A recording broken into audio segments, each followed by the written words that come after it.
All right, hello everybody. This is the Kubernetes Working Group Device Management meeting for February 18th.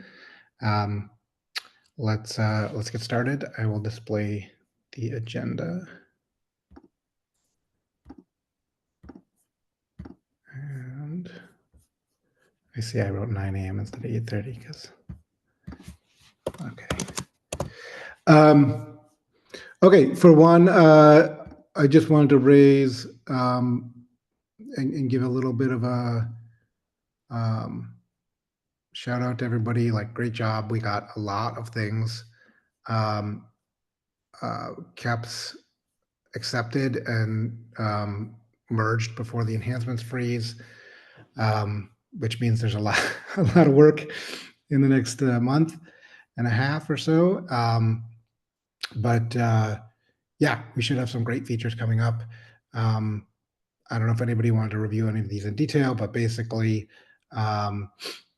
this one's for 134. This one's for 133. This is for beta in 133. This is for alpha in 133. This is for another beta in 133. This is for alpha in 134. But we made progress on it, as well as that first one that was alpha 134 as well. This is looking for alpha in 133, alpha in 133. This already exists for device plugin. It'll get DRA support in 133. This looks for alpha in 133, and this looks for alpha in 133. So that is a lot of content. Good job on designs. Now let's get the implementations going, and some of those already have implementations even, so it's awesome. Anyway, that's all I wanted to say there. If anybody has any questions or wants to discuss any of those, please raise your hand. Otherwise, I think. Yeah, I added a few links basically to the agenda of the things that are ready and are now looking for reviewers. So the first two upcoming features, these are the things. Well, actually, no, the binding conditions. Well, both the first two are a bit in a rougher state. So binding conditions is 133. But it's a prototype at this point, and the authors are looking on feedback on some of the open questions that basically were raised. So this was one of those KEPs where we were discussing a lot how to do it, and we nailed down something, but it might still evolve while we implement it. So at this point, there's a rough, incomplete API implementation, enough to prototype. And there's a request for feedback on specific aspects.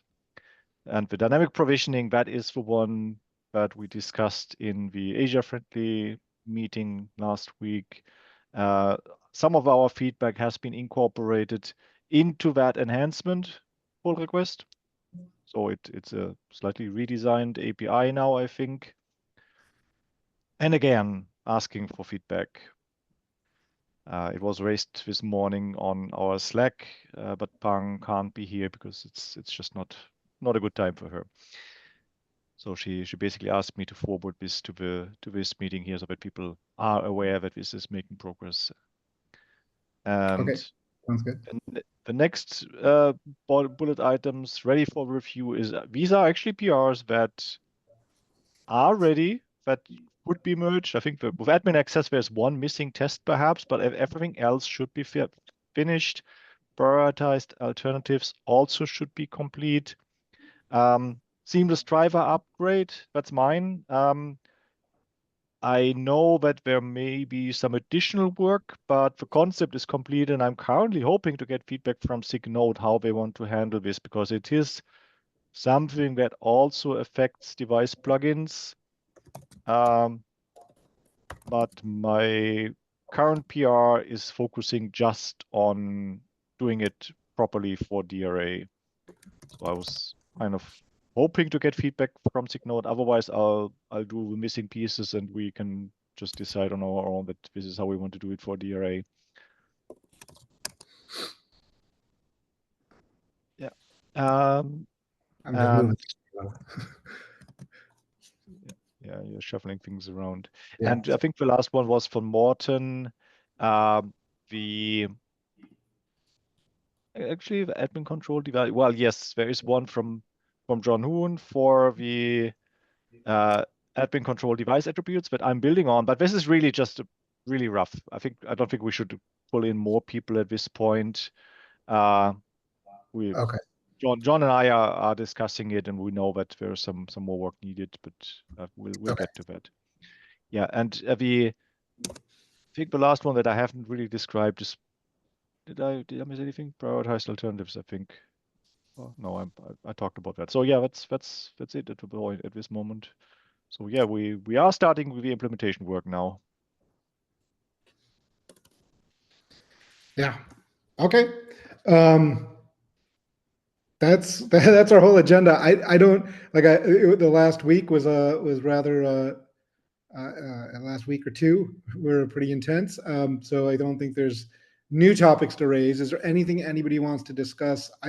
I need to go back and review the latest updates to all these things because we just had a long weekend here in the US. So I'm just back today. Any other topics, or should we make our shortest meeting ever? I think. I have a topic. All right, Kevin, let's hear it. Well, it's more of a question about what the plan around flattening the device object in the resource slice is. Me and Patrick talked a little bit about it Monday, but I want to just talk about that in this meeting because from what we said is that we're going to do this in 133, even though there's no KEP around it. So I just want to talk about, make sure everyone's aware of what's happening there. Yeah. I've started trying out the implementation of that and the conversion stuff in my partition devices, so I can push that PR or as a work in progress at least. But that doesn't cover all the other things around the driver stuff that we also discussed. Yeah.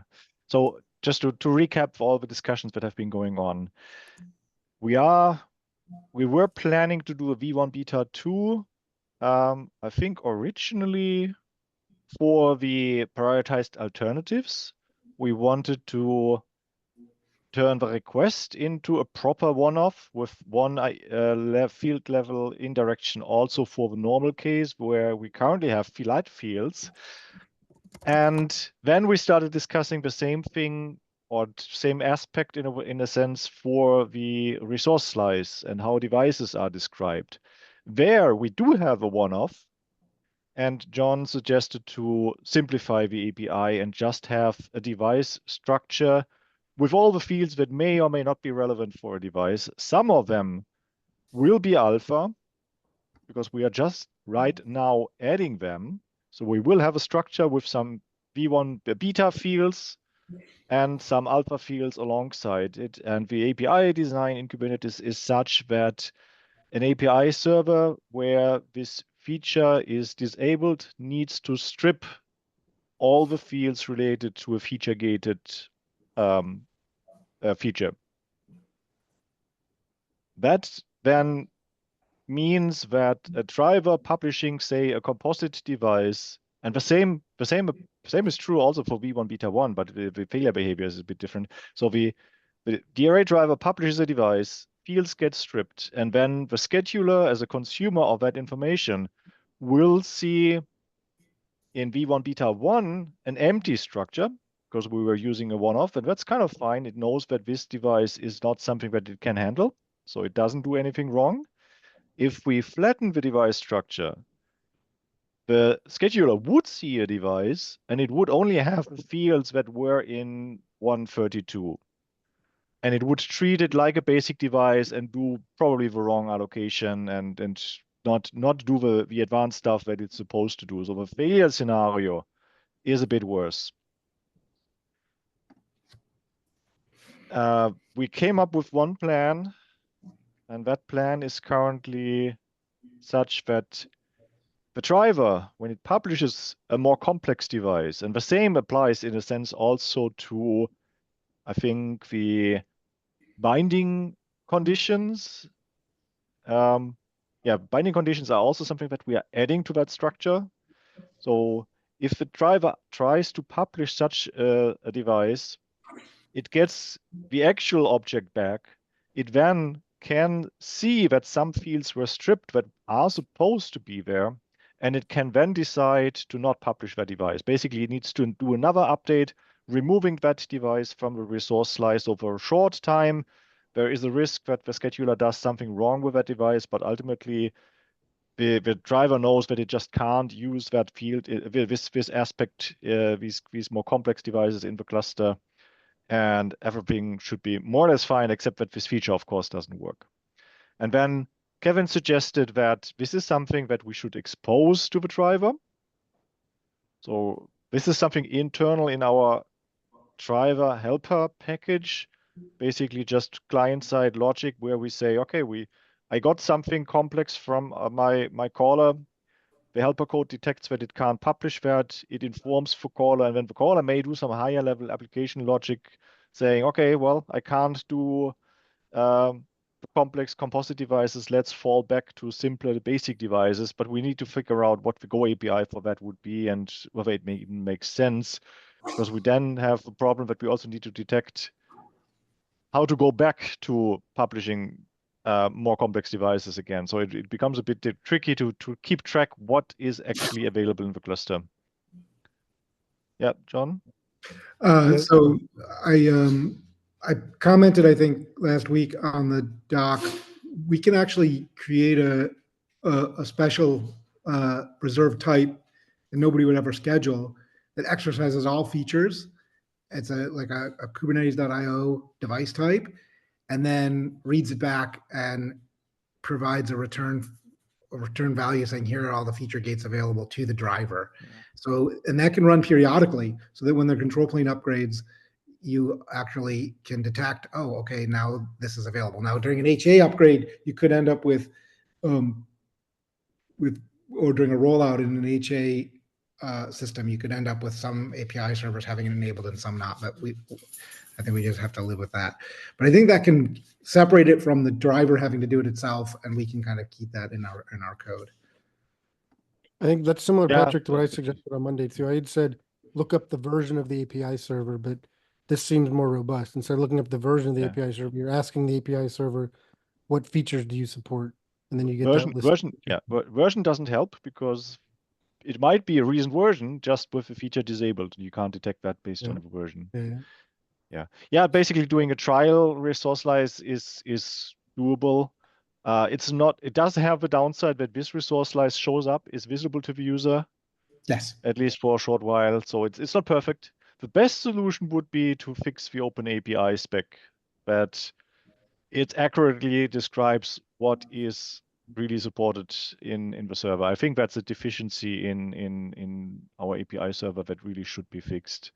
Because then you can passively just pull the Open API spec, look for the fields that you are interested in, and make a decision based on that without having to do these trial create operations. Another alternative, now that you mentioned it, John, I wonder whether a trial create will give us back the actual object. I just don't know. Okay. And that might be the best solution if we can't fix the Open API, but I don't know whether we actually. There's like a dry run. There's a dry run. You mean dry run? Yeah, you can do all API requests in a trial mode, and then it doesn't actually do the operation. Yeah. But I don't know how complete it is. As I said, it might not give us anything back, or it might not give us the right thing back. Right. That would need to be determined, but it's a worthwhile thing to try. Yeah. Right. So effectively a little library that says you call this, and then we give you back what feature gates are enabled on that are relevant to resource slice, and then you can make your decisions based on that. Without, I'm hoping a goal. I know Patrick talked about the proposed current solution is to create a resource slice, get it back, then react to it. But I'm hoping we can actually find a way to not do that. Well, we can do it either with the dry run, or we can do it with a special resource slice that's not anything anybody would schedule. It would be visible. It would be like feature discovery.kubernetes.io or something would be the. That was the, yeah. something like that. It's a slightly wart. It's a wart, but it's a wart that we're, it's not a critical issue. Yeah, fair enough. Yeah. No, I think that would work. Yeah. If it's known that no one would ever ask for that resource type, then you can put a fake device of the kind that you're planning on creating into that, just as a test to see if it's possible to advertise that type of device. Oh, no, I didn't. That's not actually what I meant. What I meant was we'd have Mm. a fixed device, just a fixed structure that exercises every single feature. Everything. That does them all. And then we'd read it back, and then we would be able to. So every time you add a feature gate, you add a field, you go into this piece of library code in the driver framework, driver library, and you'd add a clause that says, okay, write this field, and if when you read it back you get no value back, then say my feature gate is off. And so then you basically, I get it. Yeah. So use the driver implementer, don't have to think about all the details of, well, what type of device am I going to try to put? You just use this library that will do that for you and just give you the set of feature gates back, basically. Exactly. From your perspective, the API is tell me what feature gates are available so that I know which fields I'm allowed to set. But behind the scene, creating this dummy object and then gathering that information using this trial thing. Exactly. Okay. That seems reasonable. Yeah. I just didn't like the notion of us advertising our actual devices, them Right. being available for a very short period of time, and then having to backtrack on that decision and then seeing where to go from there. Yeah, and the nice thing about this is you can do it every 5 minutes, right? And you can then adjust. My proposal was based on the idea that if we publish something, we always need to check, because at the very moment when we publish something, the feature might have been disabled. So it would minimize the duration of detecting this. If it wouldn't be every 5 minutes, it would be every single time that we publish. But yeah, it's more work. You're right. It's probably not necessary. There is a race there. I mean, I guess the only time that things change really is on upgrades, I guess, right? Like, which doesn't happen all feature rollouts, right? So if I go enable a feature gate, then it rolls out across my presumably multiple HA API servers. But fair enough. I guess, but I'm just wondering how frequent is that? Is all I'm wondering. It's not common. Yeah. And so we would document, and every single feature has this problem, right? When you enable it, like, for example, Discovering that it's enabled. Yeah. You might enable it in the API server, but not yet in Kubelet or not yet in whatever client, right? Like, those are the ways we typically handle these things. And disabling, you'd want to do it in the other order, right? You disable it in the client first, and then you disable it in the API server. But so the other option we can have is we can force, the way we do this everywhere else, right, is we force the user to tell the client what feature gates are enabled and disabled independently of the API server. So we could also do that. We could just, in our driver framework, we could say you pass in these feature gates, and then we just check them. And our driver code has to check, is the feature gate enabled for the driver? And then you could use the normal process of, like, okay, when we're disabling a feature gate cluster wide, we disable it in the client. It stops using that. And then once that's rolled out, we disable it in the API server. So that's actually probably offers total control. It's not as automated, and it's more work for the cluster administrators, but that would also work. Basically make the drivers feature gate aware. In like could we let the driver read a kubelet config to check for enabled feature gates? Kubelet config, the kubelet may not care about a particular feature gate, right? Only the driver and the API server. So, like, when we do the feature gate list in PRR, like, we're like, what components need to be aware of this feature gate? And a lot of times for these features, like, we probably all just put API server only. but actually it's API server and driver. It's just those are not Kubernetes components. So that would be probably the sort of standard right way to do this would be just make the drivers have to understand the Kubernetes feature gates and pass them in on the command line or wherever like we normally do. Yeah, and then they would be up to the administrator who's gonna roll out a enabling of a feature gate to say, okay, I know I have these drivers running. They rely on these feature gates, so I have to disable it there first, or I guess if this is Or you, if you turn off those drivers because they won't work. Yeah. or turn off the drivers for the time being because they won't work. Yeah. But at least there's a way Yeah, for them to do it, I guess, is the point. It's like you said, it's much more manual, but at least there's a mechanism. It doesn't have the Do- race. do we- Patrick raised. Do we prefer the manual way? It feels a bit error prone to me, to be honest. I'm not sure whether admin will necessarily remember this, and it's very driver specific how they do it. Well, we can go belt and suspenders, right? Like I think the automatic one has the exact problem you raised that there's a race, right? Like if we check every 5 minutes, right, we could screw up. The manual one, they have to do it in a certain order and they have to do it, plan their migrations properly. We do that for everything else, but yes, it's a little painful. We could start adding in our PRR, the driver flags have to be like we can, so that at least it's documented somewhere. And if we really are worried about people forgetting, we can go belt and suspenders and add the automated feature detection too. But that's probably more work. Probably For us. worthwhile to look at the automated feature detection though, because users are users and humans. I'm sorry, for some reason I couldn't understand you. Couldn't either. Sorry.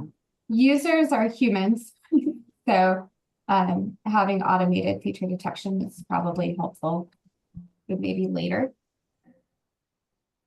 Yeah, it could be added. It could be added on later. I Well, agree. it- Preventing problems is good. Yeah. The problem is if we just add it later, it just means that, well, people cannot really rely on it from the day that we actually need it or that they need it. Yeah. Well, That's we the can look automated at, part. yeah. So if you're using this feature earlier, then great, but you're gonna have to do more manual steps.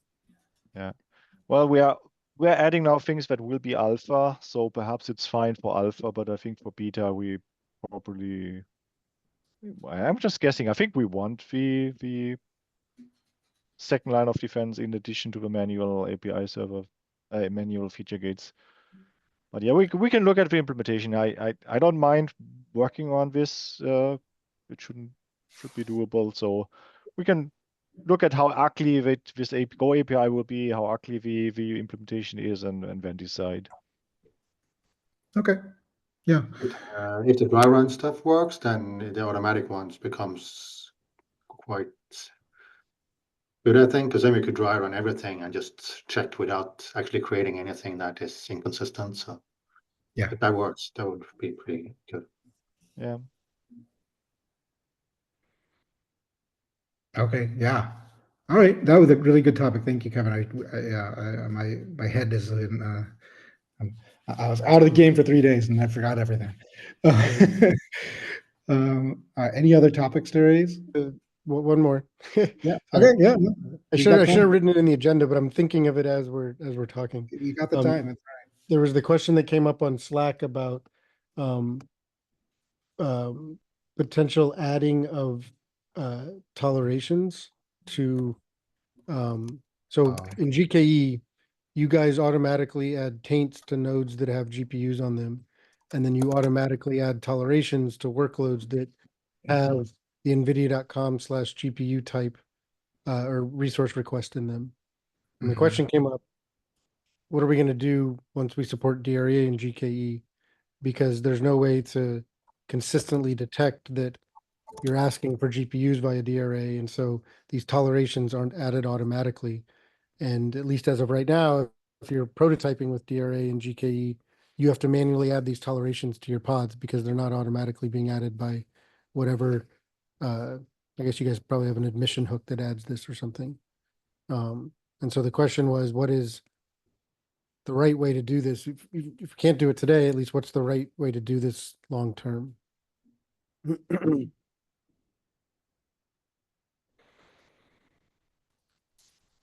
I mean, I think that we talked about a little bit on Slack, like we can't really go and change the pod spec, you know, in like the scheduler or something, right? Like, to add those tolerations.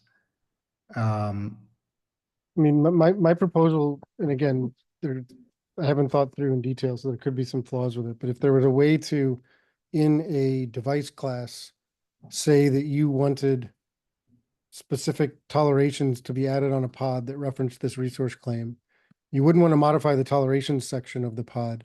But if we added the notion of like additional tolerations or dynamic tolerations in the pod status, and the scheduler considers both the ones that are added in the pod spec itself and any ones that someone might add in the pod status to help do its scheduling decisions.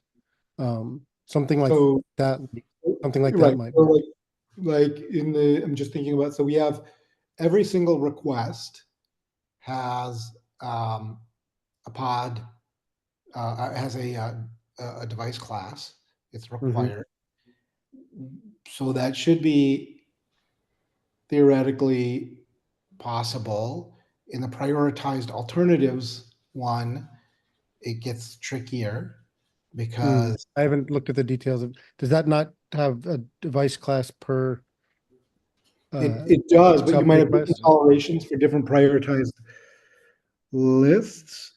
And by the time we start evaluating the prioritized lists, we're already node selected. But I guess what you do from a scheduler point of view is you No, just no, we are not. We're not.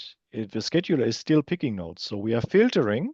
The exactly. filtering is by node. So our plugin says I can allocate on this node, and in parallel, the node, the taint plugin probably makes its own decision independently of DRA. And we kind of we have an interdependency between the two, depending on what we would allocate for the node. The toleration applies or it doesn't apply, which makes it a bit tricky to implement.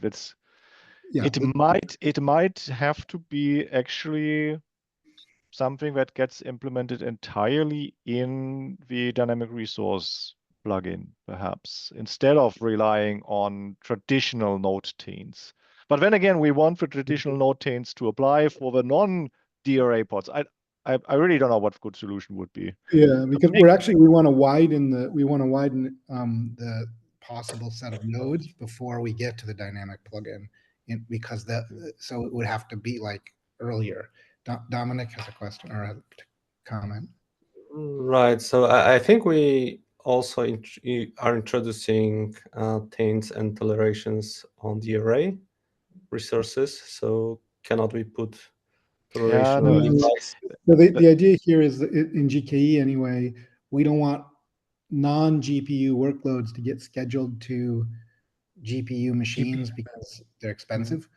And so we automatically taint all of those nodes.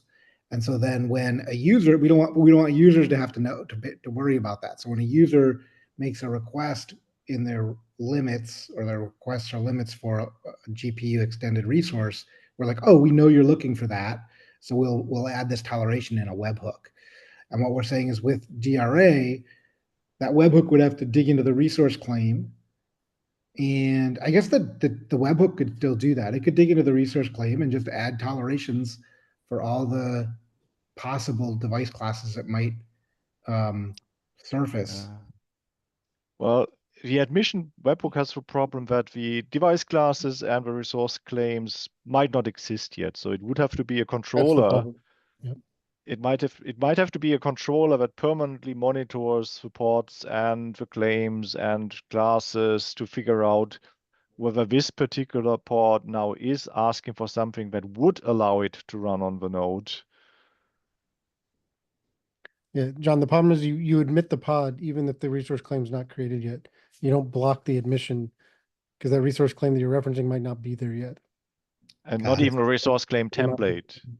There might Yeah, just it be might be a not template, nothing at yeah. all from the things that normally are needed for scheduling might exist yet at the time that you create the pod.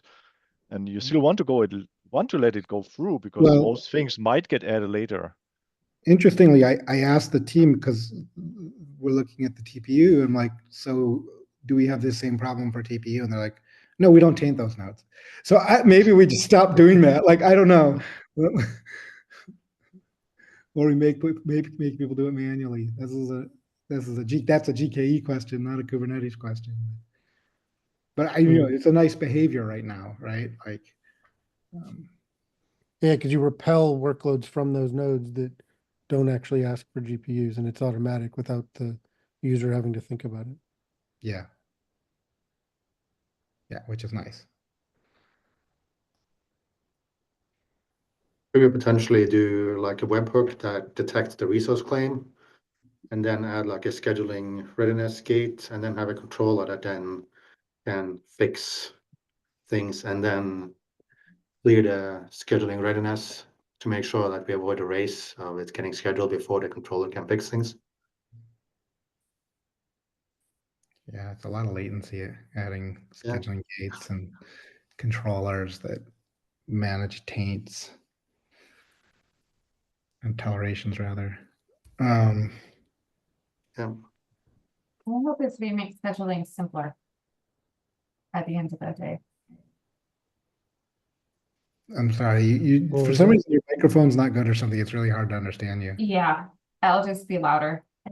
I have trouble with microphones because I'm in the wrong voice range. My hope is that we make scheduling simpler instead of more complicated because we're working on adding a scheduling thing that does Slurm-based scheduling within Kubernetes. And because of the way the scheduling pipeline is, we're having to do weird stuff just to get it to be efficient.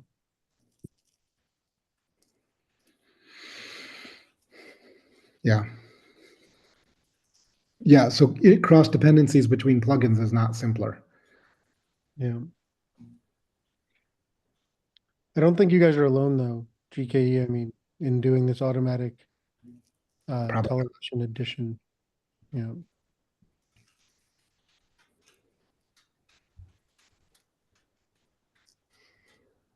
Okay, well, clearly that's something we need to, Yeah. I mean, we have time to continue brainstorming if you want, but maybe does somebody Yeah, want we to? can take it offline because I think Yeah.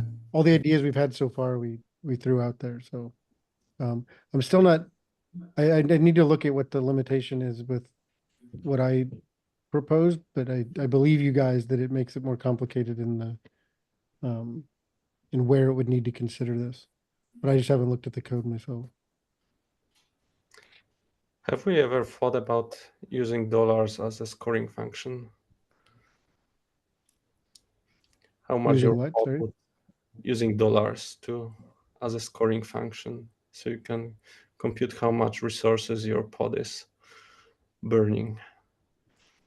I mean, I think there's probably startups that do that. Like, I think it's a complicated question. If you go to the scoring, so that's kind of what this, we had this one, right? Like, Yeah, I know. There's you commented on it, right? Like, Mhm.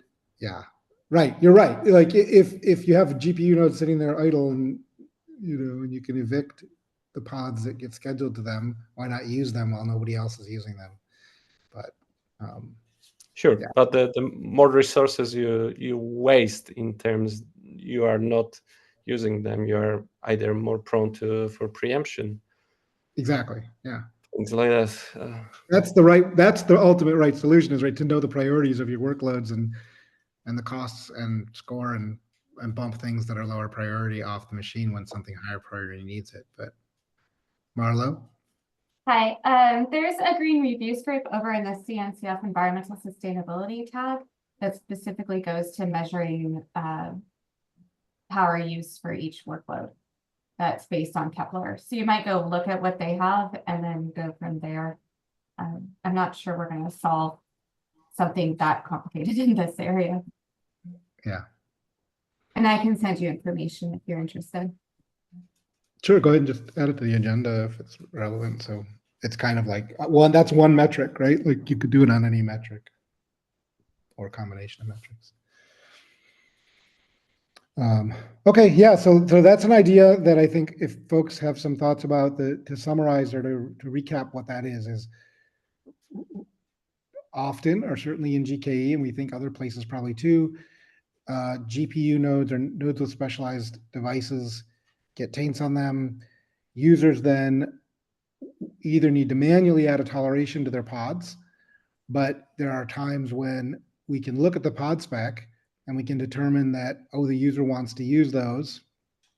And so they're missing the toleration. So we're going to improve their pod spec by adding the toleration automatically. We're able to do that easily with extended resources because it's not a fuzzy request, and we know it's not underspecified, and it has to exist in the pod spec at the time of admission. With DRA, we may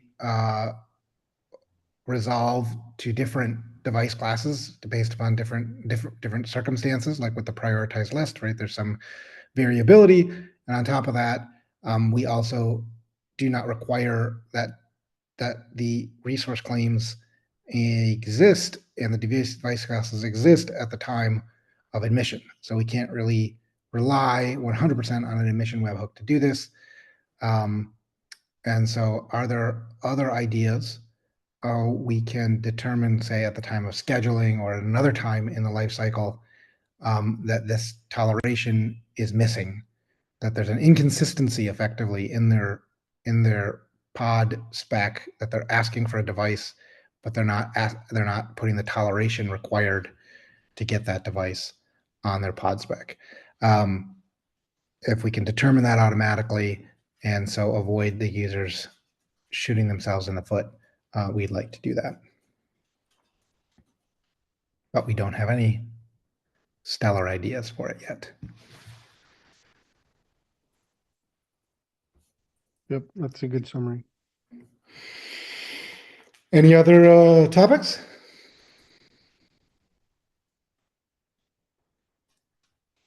Okay, wow. There's a lot of work to do on implementation, so let's get to doing some reviews of the things that are ready. And yeah, looking forward to this cycle. I think we've got a lot of great things in the pipeline. And I'll see you all on Slack and in 2 weeks. Bye. Right.